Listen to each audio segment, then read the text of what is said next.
തയ്യൽ ഉപകരണങ്ങൾ അല്ലെങ്കിൽ തയ്യലിനാവശ്യമായ ഉപകരണങ്ങൾ എന്തൊക്കെയാണെന്ന് നമുക്ക് പരിചയപ്പെടാം. ഒന്നാമത്തേതാണ് തയ്യൽ യന്ത്രം. തയ്യൽ യന്ത്രം 3 വിധമുണ്ട്. കൈകൊണ്ട് കറക്കാവുന്നത്, ചവിട്ടി കറക്കാവുന്നത്, വൈദ്യുതിയിൽ പ്രവർത്തിക്കുന്നവ. 4മതൊന്നും കൂടെ ഉണ്ട്, കമ്പ്യൂട്ടറൈസ്ഡ് ആയിട്ടുള്ളത്. കൈകൊണ്ട് കറക്കാവുന്നതെന്ന് വെച്ചാൽ അതിൻ്റെ കറങ്ങുന്ന ഭാഗത്ത് ഒരു കൈപ്പിടി ഉണ്ടാവും. അതുപയോഗിച്ചാണ് നമ്മൾ കറക്കി. ഇത് ഏറ്റവും പഴയ മോഡലാണ്. രണ്ടാമത്തേതാണ് ചവിട്ടി കറക്കാവുന്നത്. ഇതാണ് മിക്ക വീടുകളിലും നമ്മൾ കാണുന്ന തയ്യൽ മെഷീൻ. മൂന്നാമത്തേതാണ് ഷോപ്പുകളിൽ ഒക്കെ കാണുന്ന, അതായത് ബൊട്ടിക്കുകളിലൊക്കെ കാണുന്ന വൈദ്യുതി പ്രവർത്തിക്കുന്നത്. 4മത്തേതാണ് കമ്പ്യൂട്ടറൈസ്ഡ് തയ്യൽ മെഷീൻ. ഇതിനൊരു മോണിറ്റർ ഉണ്ടായിരിക്കും. അടുത്തതാണ് സൂചി. സൂചി പല നമ്പറുകളിലും പല വലുപ്പത്തിലും ലഭ്യമാണ്. ഒന്നാമത്തേതാണ് കൈത്തയ്യൽ സൂചി. ഇതിൻ്റെ പ്രത്യേകത എന്ന് വെച്ചാൽ നമ്പർ കൂടുന്തോറും സൂചിയുടെ വലുപ്പം ചെറുതായിരിക്കും. മെഷീൻ സൂചി വരുമ്പോൾ നമ്പർ കൂടുന്തോറും സൂചിയുടെ വലുപ്പം കൂടുതലായിരിക്കും. അടുത്ത മെഷീൻ സൂചീസ് എന്തിനൊക്കെ ഉപയോഗിക്കുമെന്ന് നോക്കാം. 16 നമ്പർ സൂചിയാണ് സാധാരണ തയ്യൽ മെഷീനുകളിൽ ഉപയോഗിക്കുന്നത്. 14 നമ്പർ സൂചി കനം കുറഞ്ഞ വസ്ത്രങ്ങൾ തയ്ക്കാനാണ് കൂടുതലും ഉപയോഗിക്കുന്നത്. 18 നമ്പർ സൂചി കട്ടി കൂടിയ വസ്ത്രങ്ങൾ തയ്ക്കാനാണ് ഉപയോഗിക്കുന്നത്. കൈ സൂചിയിൽ പ്രധാനപ്പെട്ട സൂചിയാണ് ക്രൂവൽ സൂചി. ഇത് എംബ്രോയ്ഡറി തയ്ക്കാനാണ് ഉപയോഗിക്കുന്നത്. ദ്വാരം നീളമുള്ളതായിരിക്കും ഈ സൂചിയുടേത്.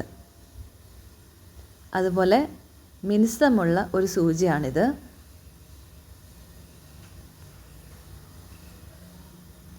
മിനുസമുള്ളൊരു സൂചിയാണിത്. അതുപോലെ തന്നെ എംബ്രോയ്ഡറി തയ്ക്കാൻ 9 നമ്പർ സൂചിയാണ് കൂടുതലും ഉപയോഗിക്കുന്നത്.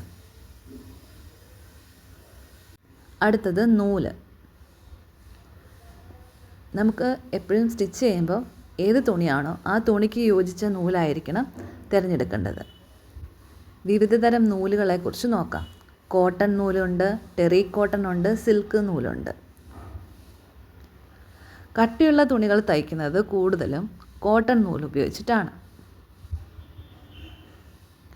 പോളിസ്റ്റർ, ടെറി കോട്ടൺ എന്നീ തുണികൾ തയ്ക്കുന്നത് ടെറി കോട്ടൺ നൂല് ഉപയോഗിച്ചാണ്. എംബ്രോയ്ഡറി ചെയ്യാൻ ഉപയോഗിക്കുന്നത് സിൽക്ക് നൂലുകളാണ്.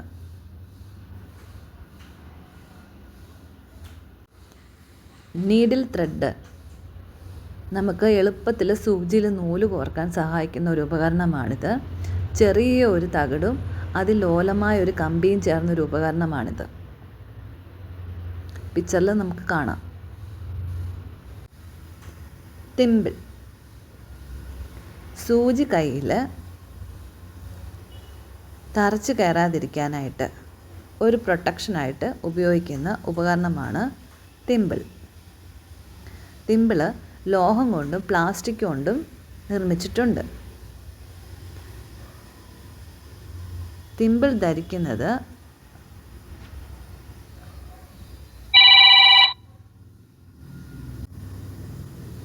ആണ്. തിമ്പിൾ 2 തരമുണ്ട്. ഒരു വശം മാത്രം തുറന്നതും 2 വശവും തുറന്നതുമായിട്ടുള്ള തിമ്പിൾ ഉണ്ട്. ഇത് കൂടുതലായിട്ടും ഉപയോഗിക്കുന്നത് എംബ്രോയ്ഡറി ചെയ്യാനും, അതായത് ഹാൻഡ് എംബ്രോയ്ഡറി ചെയ്യാനും കൈത്തയ്യലുകൾ ഇടുന്ന സമയത്തുമാണ് തിമ്പിൾ കൂടുതൽ ഉപയോഗിക്കുന്നത്. അടുത്തതാണ് ഇസ്തിരിപ്പെട്ടി. ഇസ്തിരിപ്പെട്ടി നമുക്ക് എല്ലാവർക്കും അറിയാവുന്നതാണ്. നമ്മൾ സ്റ്റിച്ച് ചെയ്യുന്നതിന് മുന്നേ സ്റ്റിച്ച് ചെയ്തതിന് ശേഷവും ഇസ്തിരിപ്പെട്ടി ഉപയോഗിച്ച് ചെയ്യേണ്ടതാണ്. സീം, ഡാർട്ട്, പ്ലീറ്റ്സ് എന്നിവ വളരെ കൃത്യതയോടെ കിട്ടാൻ ഇസ്തിരിപ്പെട്ടി ഉപയോഗിക്കണം. അടുത്താണ് ഇസ്തിരി മേശ. ഇതിനായിട്ട് മേശ ഉപയോഗിക്കാം, അതുപോലെ അയൺ ബോർഡും ഉപയോഗിക്കാം. Measuring tape.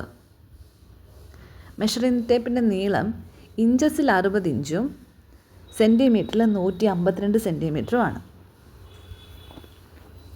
മെഷറിംഗ് ടേപ്പിൻ്റെ വീതി 3/4 സെൻറ്റിമീറ്റർ മുതൽ 2 സെൻറ്റിമീറ്റർ വരെയാണ്. മെഷറിംഗ് ടേപ്പിലെ 1 ഇഞ്ചെന്ന് പറയുന്നത് 2.5 സെൻറ്റിമീറ്ററാണ്.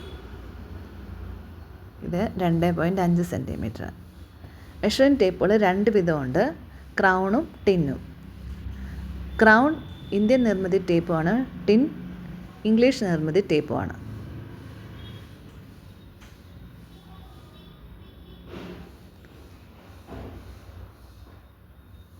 ടേപ്പിൻ്റെ ഇരുവശത്തും 2 തകിടുകൾ കാണാം. ഒരു വശത്തെ തകിടിൻ്റെ നീളം 7.5 സെൻറ്റിമീറ്ററാണ്. ഈ ഭാഗം ഉപയോഗിക്കുന്നത് നീളമുള്ള അളവുകൾ എടുക്കാൻ വേണ്ടിയാണ് ടേപ്പിൻ്റെ ഈ ഭാഗം ഉപയോഗിക്കുന്നത്. ഇത് 7.5 സെൻറ്റിമീറ്റർ കാണും, ആ തകിട് പോലത്തെ ഭാഗം. ഇനി അതിൻ്റെ മറുവശത്ത് 2 സെൻറ്റിമീറ്ററിലൊരു തകിട് കാണും. ഇത് ഉരഞ്ഞ് ചീത്തയാകാതിരിക്കാൻ വേണ്ടിയാണ് ആ 2 സെൻറ്റിമീറ്ററിലെ ഭാഗം അവിടെ കൊടുത്തിരിക്കുന്നത്. ഈ ഭാഗം ഉപയോഗിച്ചെടുക്കുന്നത് എപ്പോഴും ചുറ്റളവുകളായിരിക്കും. ചുറ്റളവുകൾ എടുക്കാനാണ് ഈ ഭാഗം ഉപയോഗിക്കുന്നത്.